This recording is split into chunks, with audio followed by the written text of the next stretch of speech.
What's good, YouTube? It is your boy Dante here, back in Digimon Laboratory with yet another Market Watch video.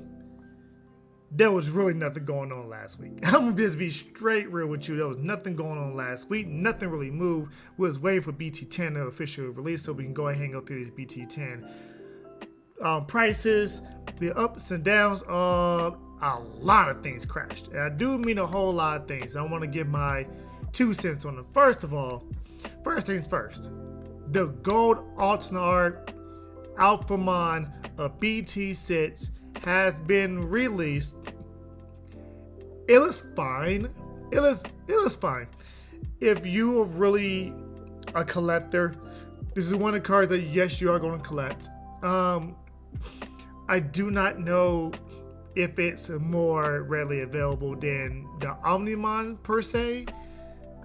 We saw the Omnimon go for $800 to $1,000. Right now, we're seeing this Alphamon starting off here at a strong $800 to $900. Do not know necessarily how this is going to fare. If you are a collector, grabbing one of it, getting it graded, hopefully it's a PSA 9 or higher, sitting it to the side, just waiting, letting it simmer. That's really what this card is about. Or if you're a rarity whore and you need the top dog rarity and you're an Alphamon player. Alphamon doesn't really play this. They play maybe one mate. I don't think they play more than two. They probably play just the one or two of. If not, they cut it completely now because it's not efficient. So yeah, this is really a collectible type of card. Simple as that. The Omnimon was a little more playable in our format than this one is. Hence why it's a little bit lower than the Omnimon one is now, but this thing can easily go up to $1,000, $1,200 within a matter of a month. Not even gonna lie to you, within a matter of a month. You see right here that we got a bunch of people sitting at one-ofs all the way across the board. It's probably the same ratio as the Omnimon, like once every 1.5 or 2 cases or something like that. So just be wary of that. Venusmon, the boy Venusmon is literally back up to $115 for alternate art. This bad boy's gonna stay up here until something dethrones it. We saw this with Omnimon Zord Defeat. We saw that Zord Defeat was basically thrown into everything that was kind of a control type of deck. We see this being thrown to anything that can main deck it. We see things from Mother D Reaper to any kind of purple or black deck. Maybe not Digicross because they need a lot of things to go right for. They need consistency things, just like Imperial Jamon. Imperial Jamon really wouldn't play this because they need to see their pieces as soon as possible, and this is more of a brick than anything in that deck. But you'll see this in like Mastermind builds. You'll see this in Dark Knight Xmon type of builds, or like anything really that can throw this in, it will throw it in.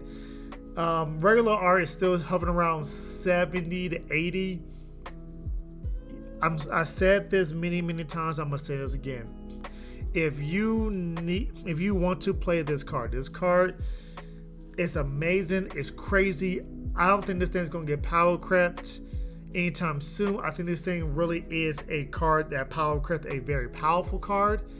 If anything power creeps, this is going to be absolutely busted. This is borderline. It's going to be absolutely busted. They balance this thing pretty well. So let's see how it rolls. Let's see how it fares.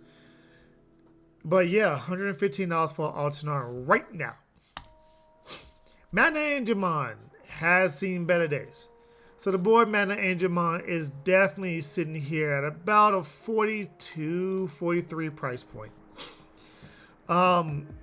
There is a special reprint set coming out that focuses with like BT1 through 3.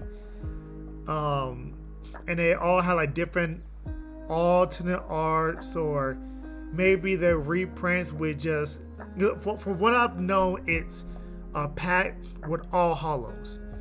Hollow rares, hollow SRs. I don't know if your commons and uncommons would come hollow as well, but maybe. But that's why you see a lot of people dropping this price, because if 1.0 to 1 if B 1.0 and 1.5 gets reprinted, this thing is getting reprinted. So a lot of people are jumping off this bandwagon a little bit, trying to get rid of their cards before this new high rarity set come in.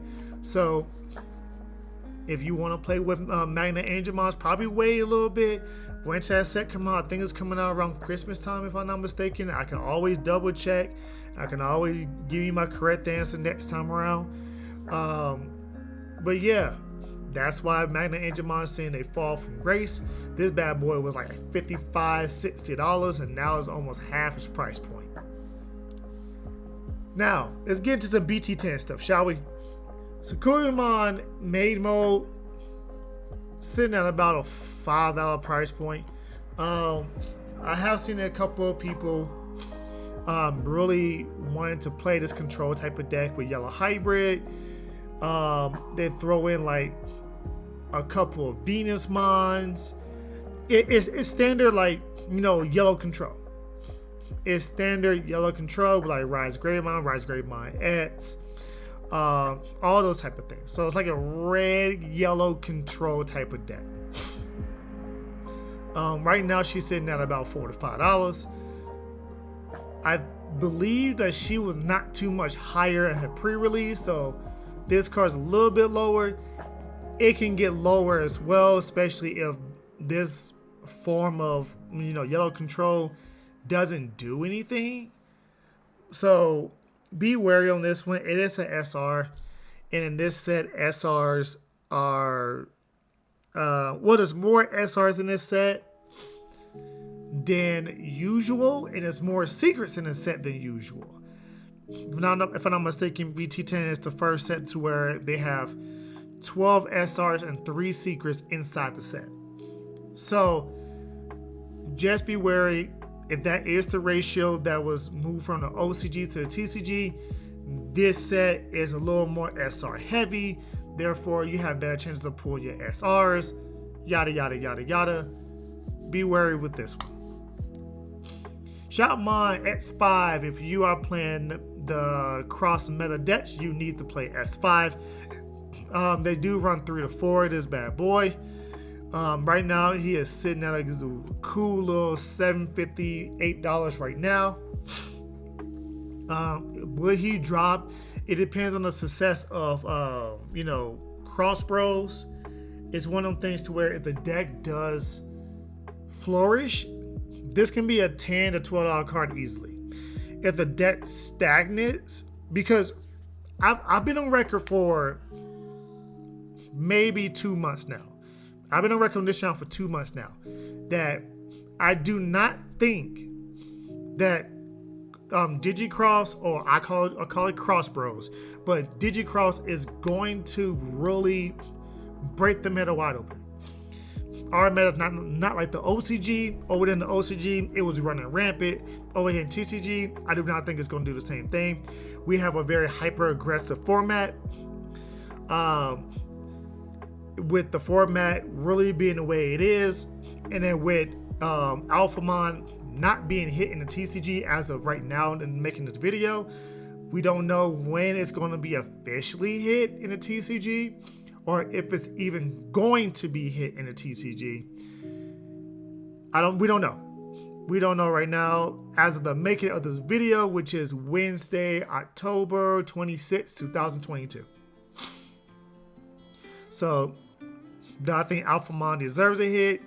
I think a lot of people have geared their deck to be just as fast and explosive as Alphamon now. So I think a lot of people are really, comfortable with the Alphamon matchup. I think a lot of people do believe that Metal Greymon X Antibody does counter Alphamon pretty well, or have a very good, has a very high win rate against the deck. A lot of people are seeing success in that matchup. It's kind of like a 52-48 kind of. It's a very toss-up type of matchup. I mean, a lot of people still like Black War Greymon to get rid of the Tamers, to make sure that they're always locked out of Tamers. Make sure they're, level 3 weenies don't survive on the board for more checks and stuff like that, or to give them access to blockers outside of the Alphamon or stuff like that. So a lot of people are very comfortable with the matchup right now. You still see Grandis being played. People still like Grandis. But a lot of people is looking at the Digicross and they're saying, is it just as big, just as powerful, just as fast? From the early looks of it, it can keep up. Digicross can keep up with the meta. How consistent is it? That's where you break away from this tier 1 to tier 2 type of deck. If it can keep up with it, sure. But if it's not consistent enough to do so, and the RNG hits you way more than it hits you harder way more than your opponent, then you're going to struggle. If the format does slow down just a tad bit, and Digicross do become that tier 1 contender type of deck, watch for some people start playing Mastermind just to slow it down, make it more of a consistent Mastermind deck, and just slow it down, play 2-3 Lucamons, just turbo through everything the first 2 turns, drop a Mastermind down, Lucamon starts coming out, getting rid of Tamers that you've been Digicrossing on there, getting rid of Digimon, getting rid of Tamers, getting rid of Digimon, and just looping that Lucamon over and over and over again with these Masterminds. Be wary with that one as well. I'm just saying, be wary with that one as well. Mastermind is a rogue deck that can always keep up with the meta if the meta is slow enough.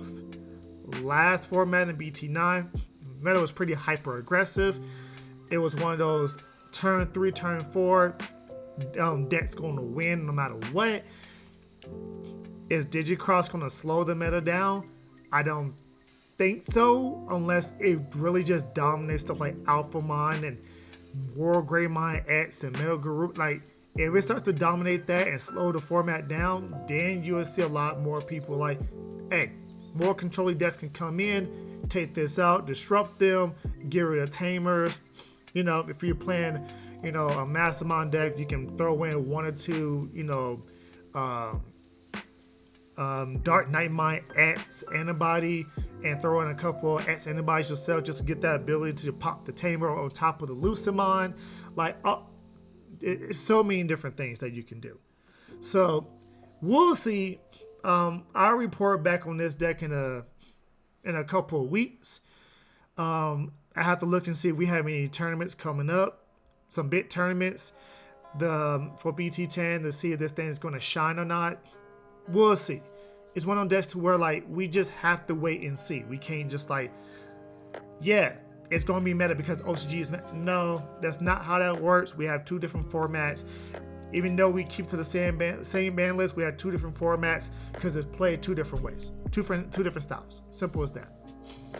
Jasmine X antibody is sitting at about $5. This thing was sitting at about 8 to 10 pre-release, so half the price.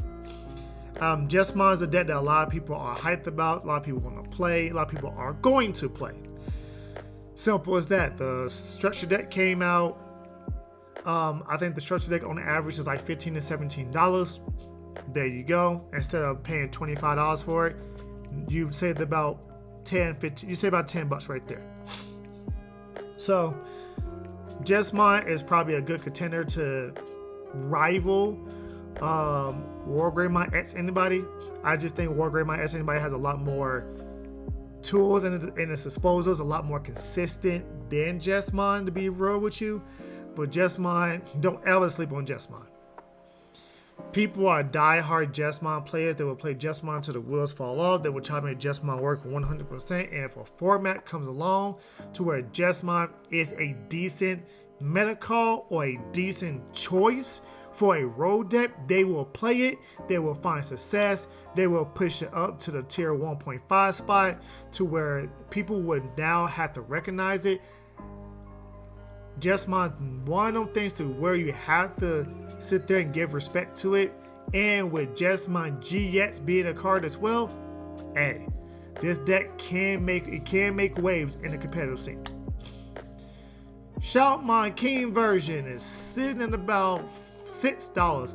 This thing was $35, almost $40 on pre-release. If you just wait until the set drop instead of pre-releases, hey, you save big money. You save big money. Look, a lot of product is starting to get allocated a lot easier now. Yes, Bandai, and when Bandai pushes these products out a week or two, it's not because, oh my goodness, we just don't know, who needs what. It's like, no, we need another week to print more cards, to print more packs, to get more stuff going. So when we send it to you, there's no shortage anymore. Notice they did that for every other set, if I'm not mistaken. They always delayed it for some reason. It's always been a week or a week and a half delay. I'll take that week and a half delay if there's no problems getting products. Period. 100%. That's what I like about it. If there's no products being, taken advantage of, scalpers ain't trying to go around, snatch stuff up, throw it on eBay for triple the price. Like, if there's enough product there for you, like, hey, I go buy me a box. Because right now, boxes for BT10 is sitting around $75 to $80 right now. So they're pretty cheap. They're not BT4 cheap. I think BT4, either BT4 or EXO1 are the cheapest. I think EXO1 might be the cheapest at like $53 per box on TCG. I think BT4 is around like $65 for a box on TCG. So it's one of the lower prices. It's one of the lower prices per box. For a case, you can get it for $900, which pushes it to about that $80 to $82 per box type of ordeal. So there you go. If you want to buy a case, got a couple people going with a case, and you really like this set. I personally don't like this set. I think this set's a bunch of fluff and filler. Like I said, Digicross is probably the only deck or archetype to come out of here that even do anything competitive wise. I think this stuff is really setting up for BT11. I really do think that. I think EXO3 might come out with Examon being a potential tier 1 contender. I do really believe that. But we'll get into EXO1 in a few weeks when EXO1 drops here in, EXO3. Sorry.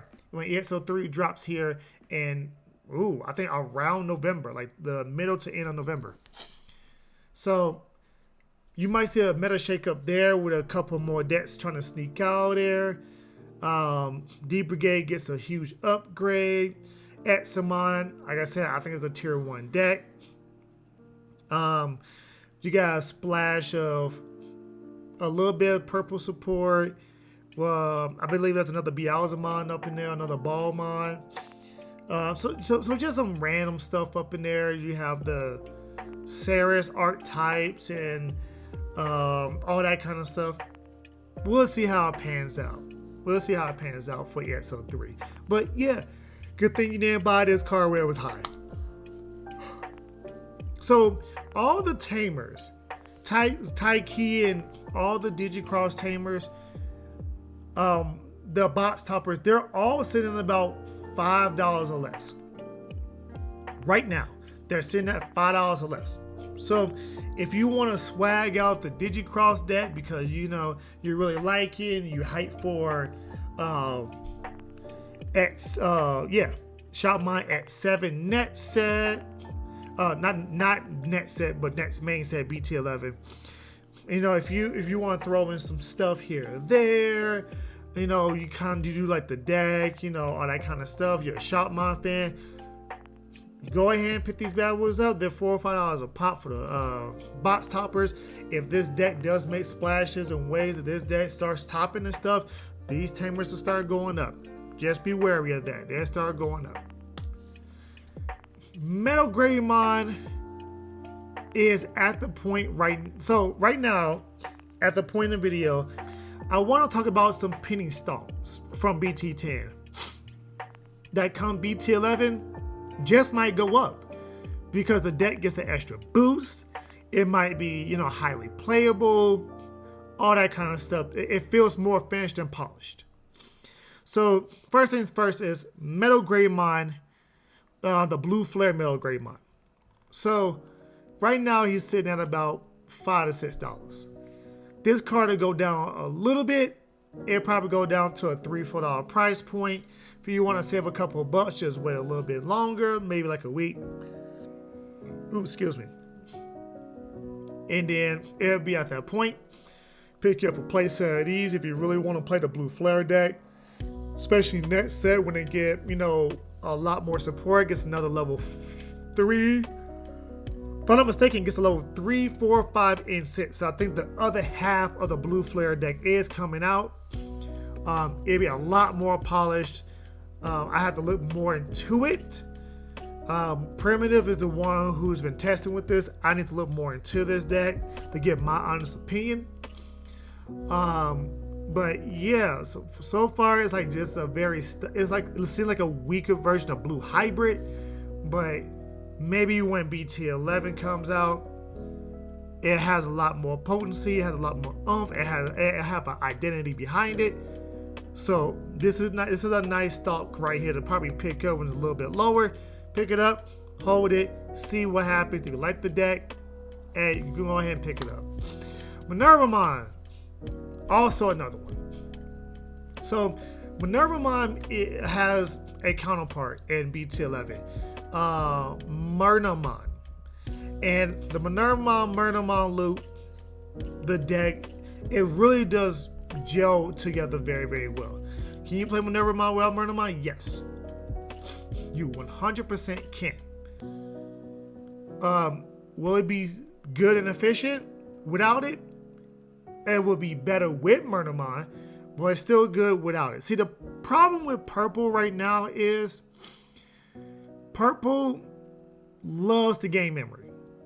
As a purple player, I'm telling you, purple loves to gain memory. Period. Purple loops a lot, and when you loop, you're supposed to constantly gain memory. Every deck is playing memory blockers right now. Every single solitary deck is playing memory blockers. If you're not playing a memory blocker, then why not? All these inheritables giving them memory and all that kind of stuff. Gotta play memory blockers. And in a format to where memory blockers are main deck, purple loops really do suck. They hurt. This is why, like, I'm in the mindset to where me playing this set or this format, if I'm playing purple, I'm just playing Mastermind. And I'm playing Mastermind with the Lucimons, playing like an anti-meta type of deck.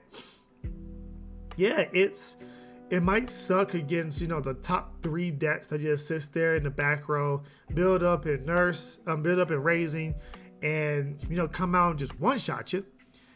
But you have to play a little more defensive, have to play some, you know, option cards.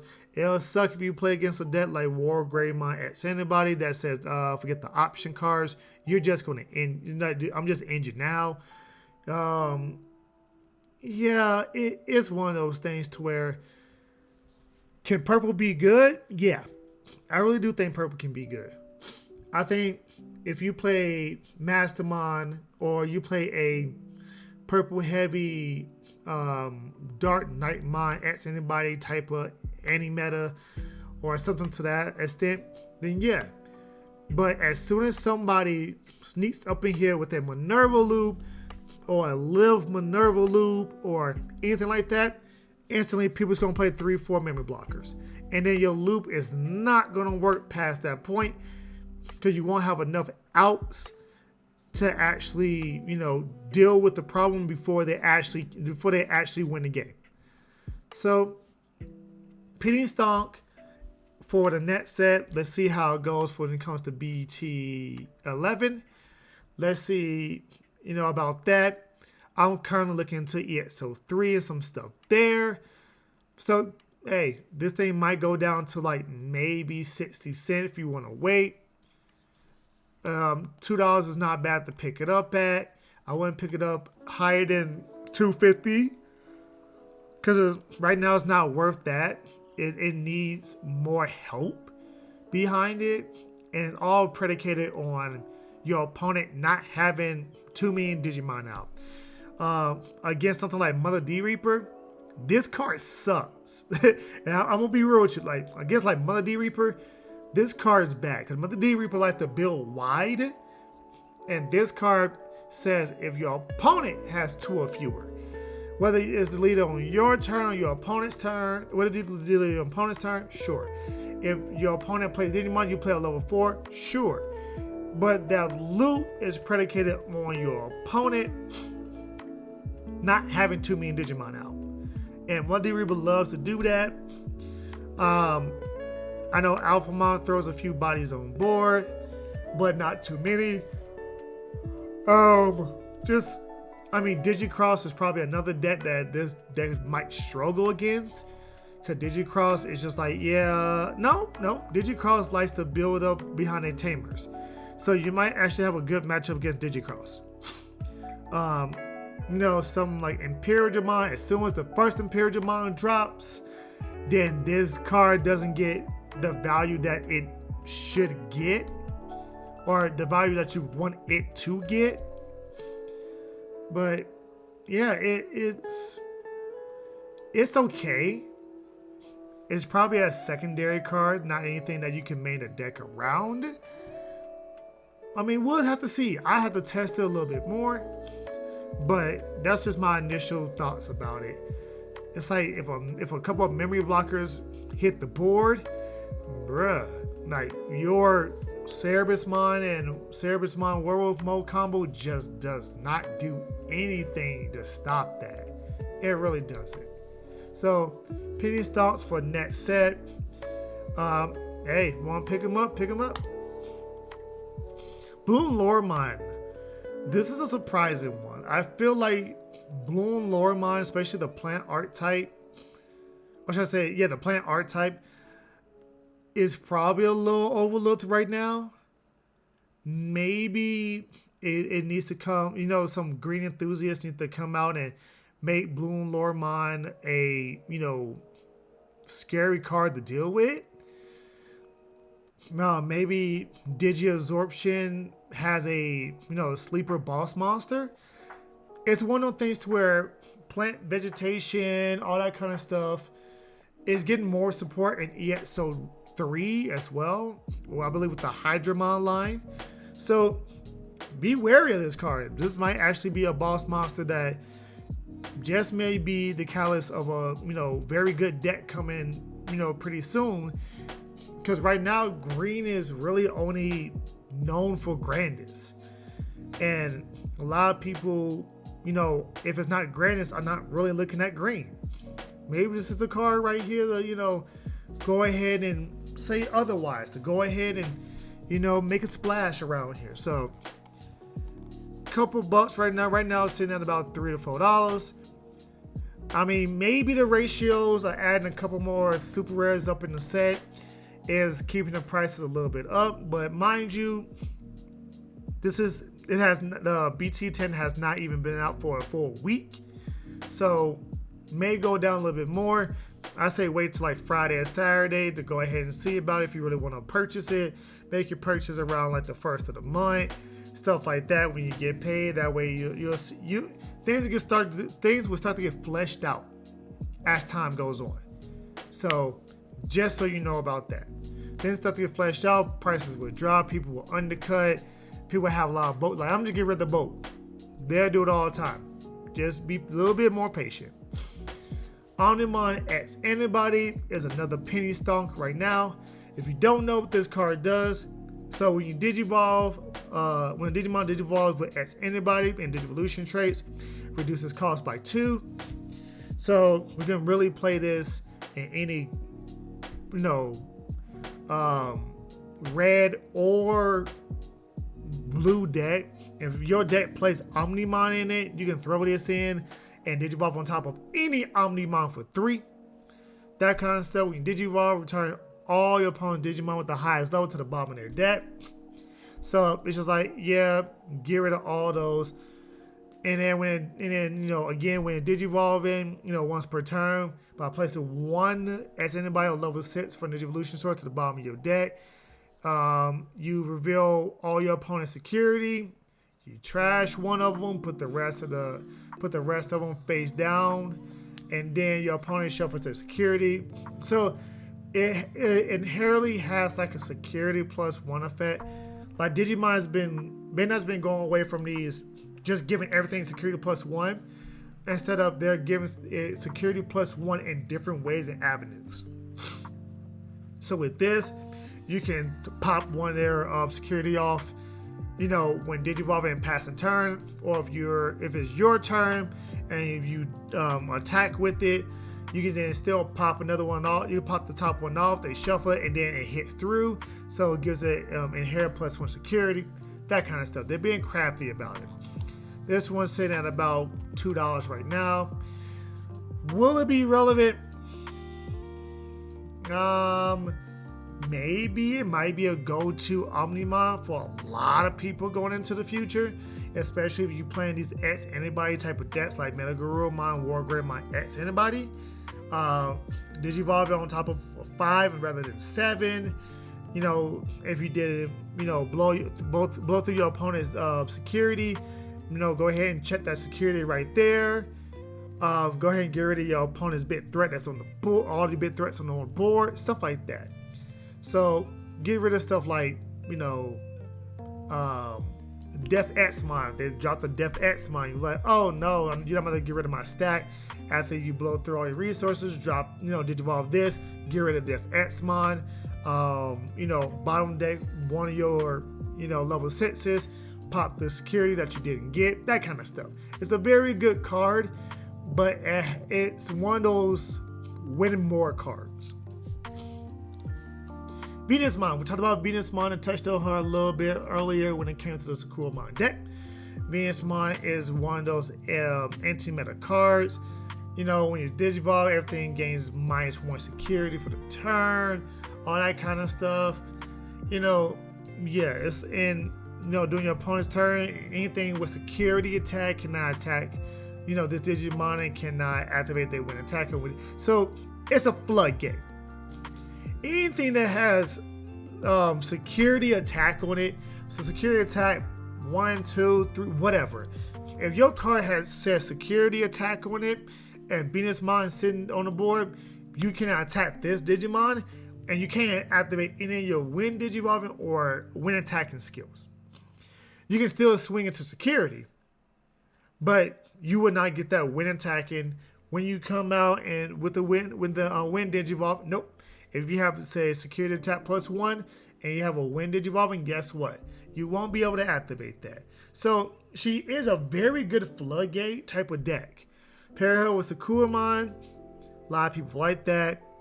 You can even go down the route of pairing her with a, Shine Greymon strategy. Build with your Rise Greymon, start building up your Tamers.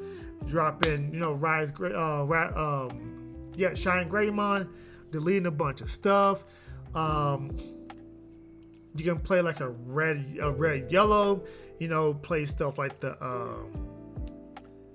oh my god, in space. You can play like Spiral Masquerade and the red yellow option card that a lot of people Sunrise Blaster. So you can play Sunrise Blaster, so you can make like a very stally anti-meta type of deck when it comes to like Venusmon Shine Greymon or Venusmon Sakuramon Maid Mode or stuff like that. So yellow's getting a lot more anti-meta type of support behind it. I think this is what Bandai's approach wanted to be. This card is very, very powerful, to be honest with you. It is very powerful. So be wary of yellow actually playing Venusmon. Beelzemon. This Beelzemon right now is sitting at $1. So Beelzemon's structure deck is coming out. I want to say it's coming out around BT11, if I'm not mistaken. So in that structure deck, if everything does transfer over, it's just going to make it more complete. You will play this in Beelzemon because you can play this, attack, Imako. You can then digivolve into the level 7 blast mode. And then, this then would be able to get, on an inner attack. Inner attack, I have 20 cards in trash. I gain 2 memory, that kind of stuff. So, yeah, you will be playing this in the when the structure deck does come out to complete the deck. Is this going to be in the structure deck? I don't think so. I think they really aim for the stuff that was in EXO2 to be in the structure deck with some new cards, and Ballmon is coming out to help the deck out, and yeah, we'll see how the deck goes. We'll see how the deck runs. It is a mill heavy type of deck, so which means it is heavily dependent on RNG. Yeah, so be wary of that, but like a good fun deck to play with. So a couple of cards I wanted to talk about. Jasmine X anybody Oxnard right now is sitting below $30. Now, why am I saying this? We don't know what Jasmine is going to do yet. Is Jasmine going to be that new big red baddie that's, going to be the go-to deck for red, kind of rivaling, kind of rival War Greymon, or even Black War Greymon for that red supremacy, even though Black War Greymon is a majority black deck, but just kind of rivaling them for that, red supremacy type of deck. If so, you can see this card probably go to like $40, $45. Right now, it's sitting below $30. If you are a Jasmine enthusiast, this is probably a good time to pick it up, unless you want to wait a little bit. I think it might go down, but you have to realize that it's only going to go down if no one is doing well with the deck. So you're taking a risk. Ooh, excuse me. Ooh. You're taking a risk and taking a chance. Just with that. So be wary of that. I think the artwork is freaking amazing. I think it's freaking amazing. So, my opinion, this is one of them toss-up cards to where kind of damned if you do, damned if you don't. It's like if you pick it up now and it goes down, well, oh well. If you don't pick it up and it does well and it starts to go up, well, oh well. So if you can get it for about 25 from somebody in a trade, or buying it for somebody for 25, that's probably the right price to go ahead and grab it at right there. Metal Greymon Oxnard, the blue flare one, is sitting below $20. It's sitting about $20 right now. Everything I say about the blue flare stuff, never know. If the blue flare stuff gets its identity in BT11 and takes off and becomes a real good anti-meta deck, like a good tier 2 1.5-ish type of deck to actually be a meta call, this card will go up. Right now, I wouldn't worry about this card too much. I think it might go down to about $12 to $14. But, make sure you keep your eye on this type of card. This and the deck of Greymon, both in the same boat. This one right now is sitting at about 14. One now if it go down to like $9 or $10, probably a good time to pick it up. Then, if you're really into this deck and you just like the virus metal Greymon type of deck, go ahead. I mean, it has support with the Digicross trait attached to it, but it is a Digicross for 2 with another Metal Greymon and another Decadramon. Be wary of that. It does have Armor Purge, which is very, very good. But we'll see when its level 6 comes out and the rest of the counterparts actually hits the board. Jasmine GX. Regular art. Right now it's sitting at about 18. If you're playing the Jasmine deck, you will need to play 1 or 2 of these at least. Some Jasmine players like 2 to 3.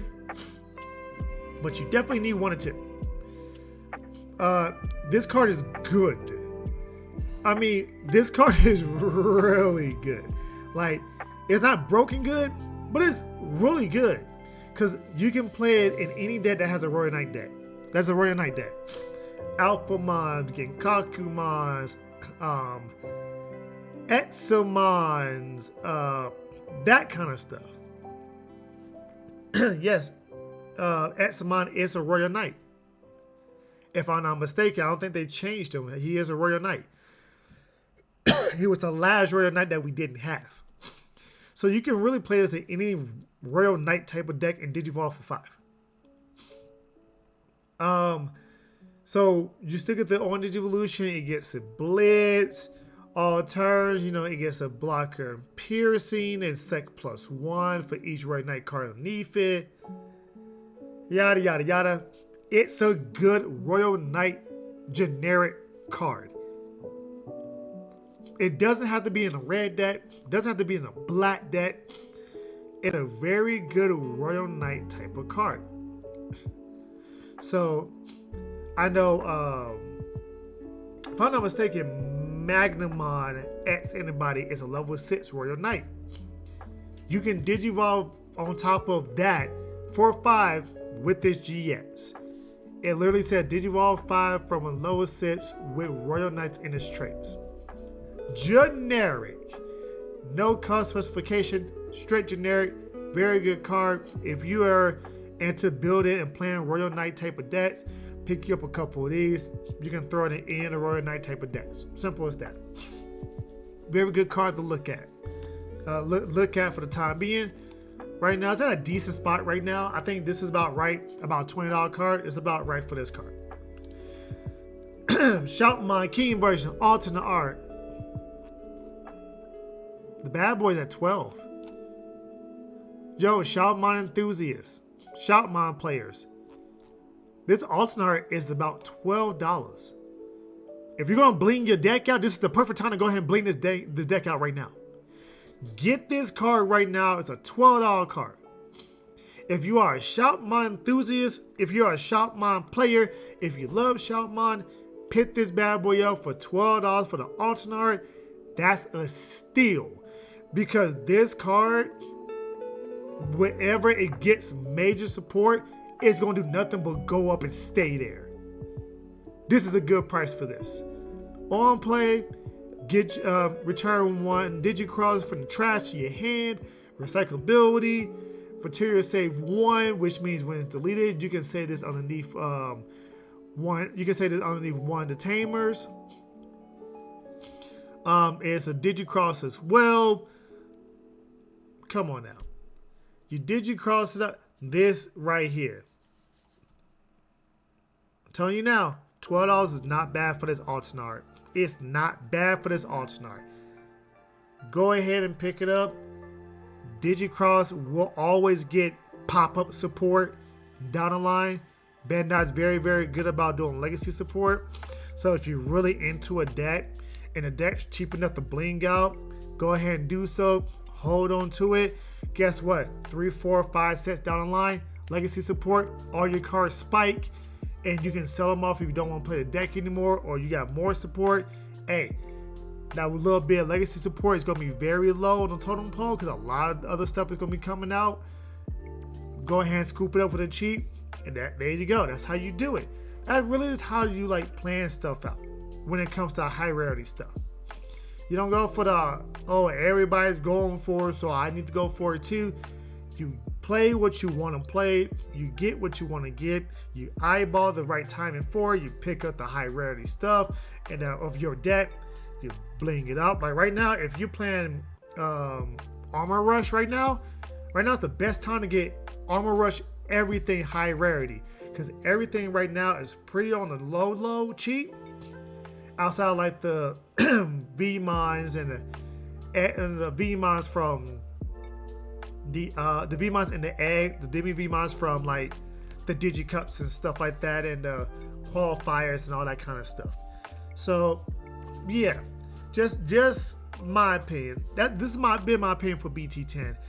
I think it's a penny stock set waiting to explode in price. But as an investor, I wouldn't want to invest into a whole entire lot of this.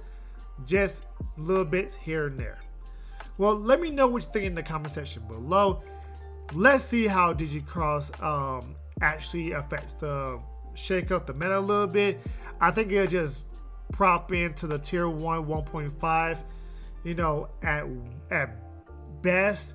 Tier 2 good road deck at worst. I don't think it's a bad deck whatsoever. I just don't think it's meta defining, to be honest with you. I don't think it's meta defining nor meta warping. I think it's just a good addition to the meta. Well, I'm gonna get up out of here. I'll be your boy Dante. This has been yet another Digimon Market Watch, and I'll see you in the next video. Peace!